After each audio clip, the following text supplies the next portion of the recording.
मेरे प्यारे साथियों, नमस्कार।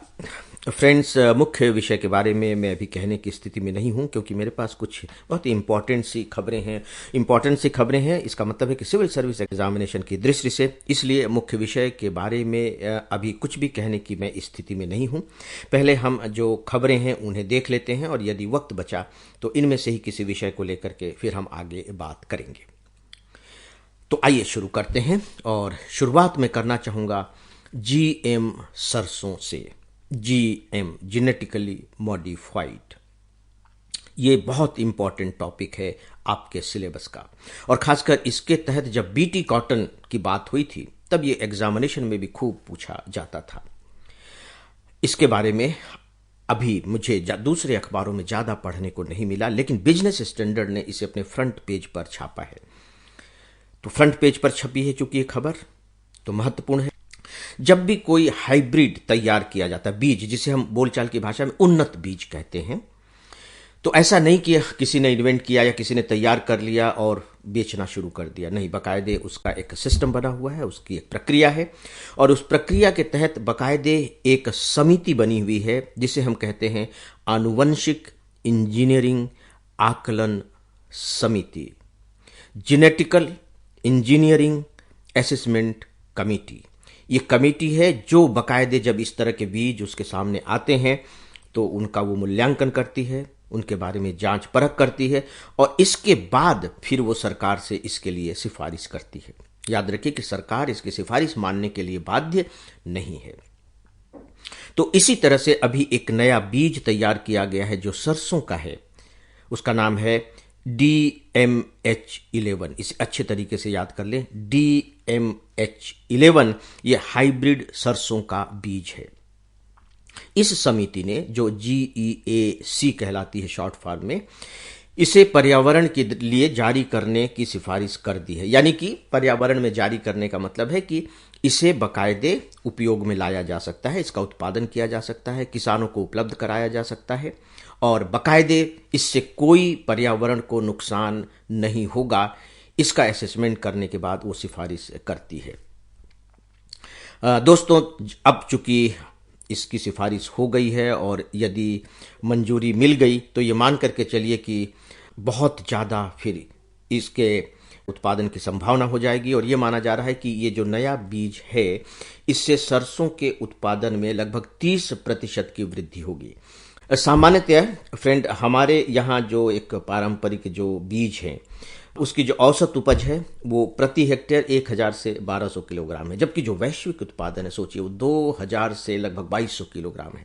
मतलब हम वैश्विक स्तर से आधे हैं। तो यदि इस बीज को लगाया गया तो लगभग 30% जो प्रति हेक्टेयर उत्पादन है उसके बढ़ने की संभावना हो जाएगी। तो देखते हैं, उम्मीद की जा रही है कि शायद 2 वर्षों में इसे पूरी तरह से उपयोग में लाने लायक किया जा सकेगा। फ्रेंड्स, एक खबर आपने पढ़ी होगी और ये थोड़े से विवाद में भी ये खबर आ गई है, लेकिन चूंकि हमारी राजनीति और संविधान से जुड़ा हुआ मुद्दा है तो इसलिए मुझे लगा कि इस पर भी बात की जानी चाहिए। और वो ये है कि हमारे दिल्ली के मुख्यमंत्री जो केजरीवाल जी हैं, उन्होंने सरकार से कहा है कि हमारे जो नोट होते हैं, हमारी जो करेंसी होती है, उस करेंसी पर भगवान गणेश और लक्ष्मी के चित्र प्रकाशित किए जाएं। ये उन्होंने मांग की है। आप जानते हैं कि हमारी करेंसी पर महात्मा गांधी का चित्र होता है। अब उन्होंने कहा है कि उसके दूसरी तरफ गणेश और लक्ष्मी के चित्र छापे जा सकते हैं।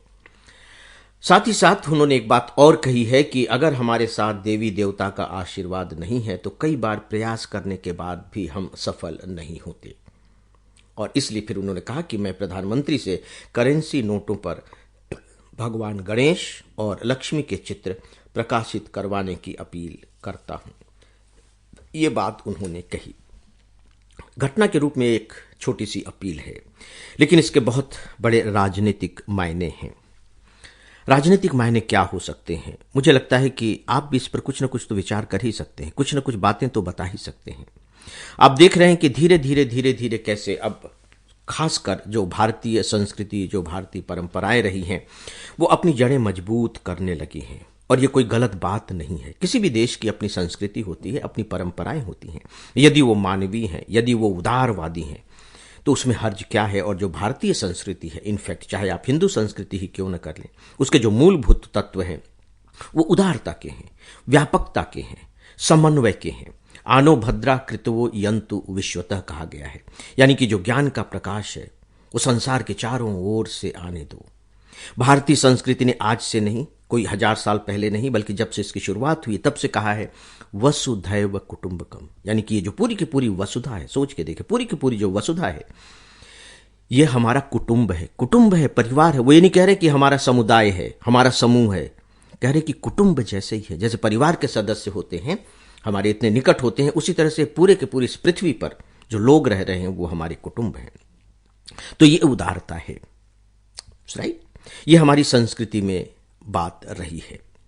तो यदि ऐसा हो रहा है तो कोई गलत नहीं है, लेकिन इसका एक जो दूसरा पक्ष है वो ये है कि यदि कोई इस्तेमाल इस तरीके से इस संस्कृति का करने लगे, जो हमारे संवैधानिक जो हमारे मर्यादाएं हैं, संवैधानिक जो हमारी आप कह लीजिए कि आवश्यकताएं हैं, जो हमारे देश की एकता में कहीं विघ्न पैदा कर सकते हैं या समाज में विखंडन या विवाद की स्थिति हो सकती है, तो डेफिनेटली फिर थोड़ा सा उस पर गंभीरता से विचार किया जाना चाहिए।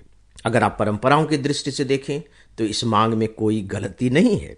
इंडोनेशिया में आप देखिए, मूलतः वो मुस्लिम राष्ट्र है, वहां जो हिंदू हैं मुश्किल तो 2-4% ही होंगे, लेकिन वहां मुद्राओं पर इस तरह के आपको हिंदू देवी देवताओं के चित्र दिखाई दे जाएंगे। वहां की स्थितियां अलग हैं, लेकिन भारत की स्थिति बिल्कुल अलग है। हमारा संविधान धर्मनिरपेक्षता की बात करता है, और यदि नोटों पर ये चित्र छापे गए गणेश और लक्ष्मी जी के, तो विवाद की स्थिति होगी ही, और थोड़े मोड़े विवाद की स्थिति नहीं होगी, बल्कि काफी विवाद की स्थिति होगी। मेरी समझ से इसके बारे में ज्यादा आशंका किसी को नहीं होनी चाहिए। अब सवाल ये उठता है कि इसके बावजूद इस तरह की अपील क्यों की जा रही है। तो इसमें कहीं ना कहीं आप राजनीतिक लाभ पाने की इच्छा को काम करता हुआ महसूस कर सकते हैं, देख सकते हैं। दोस्तों, इसी को लेकर के हमारा हिंदुस्तान अखबार है, उसने एक एडिटोरियल कमेंट लिखा है। मैं चाहूंगा कि आप उस एडिटोरियल कमेंट को ध्यान से पढ़ें, इत्मीनान के साथ पढ़ें, अच्छे से पढ़ें। इंडोनेशिया की चर्चा उसमें है, संविधान की चर्चा उसमें है, और मैं ये निर्देश भी देना चाहूंगा कि ये जो 2 इंपॉर्टेंट पॉइंट हैं इन्हें तो आप नोट कर ही लें, और यदि आपको कोई दूसरे पॉइंट मिले तो उन्हें भी आप नोट कर सकते हैं। हो सकता है कि ये सीधे सीधे एग्जामिनेशन में न पूछा जाए, लेकिन ऐसे राइटिंग में ही आपके काम आ सकता है। आपका जो 4th पेपर है मेंस का, उसमें आपके काम आ सकता है, और हो सकता है कि जो समाज और संस्कृति से संबंधित प्रश्न होते हैं उसमें भी यह उपयोगी हो सके। क्योंकि यदि आप मेंस के क्वेश्चन पेपर देखेंगे तो पाएंगे कि मुद्दे जो उठाए जाते हैं भले ही वो तात्कालिक न हो, लेकिन उसमें एक बात जोड़ दी जाती है कि समसामयिक एग्जाम्पल के जरिए आप इसे समझाएं, सिद्ध करें। तो मुझे ऐसा लगता है कि मेन एग्जामिनेशन की तैयारी के लिए भी अभी से आपको सतर्क हो जाना चाहिए। दोस्तों, एक जो बहुत ही महत्वपूर्ण बात मैं आप सबसे यहां कहने जा रहा हूं कि इस बीच में जब हमारी यहाँ 15 दिन की क्लासेस चल रही थी, ऑफलाइन क्लासेस, उस दौरान एक हंगर इंडेक्स जो आता है वो जारी किया गया, और इस बार हंगर इंडेक्स को लेकर के भारत में काफी कुछ लिखा गया। इस रूप में लिखा गया कि नहीं, ये जो हंगर इंडेक्स निकालने का जो तरीका है ये तरीका ठीक नहीं है। भारत ने जबरदस्त रूप से इसका विरोध भी किया है, और विरोध किया जाना चाहिए, क्योंकि इसके जो पैरामीटर्स हैं वो पैरामीटर्स परफेक्ट नहीं है। खासकर विकासशील देशों के संदर्भ में तो बिल्कुल परफेक्ट नहीं है। इसको लेकर के लगातार आर्टिकल्स आते रहे हैं, मैं लगातार आर्टिकल्स आपको प्रोवाइड करता रहा हूं, एडिटोरियल कमेंट्स भी आते रहे हैं और आज तक आ रहे हैं। दैनिक भास्कर में भी आज एक आर्टिकल आया है, गरीब घट रही है तो भला कुपोषण कब तक रहेगा। बहुत अच्छा आर्टिकल है मिनहाज मर्चेंट जी का।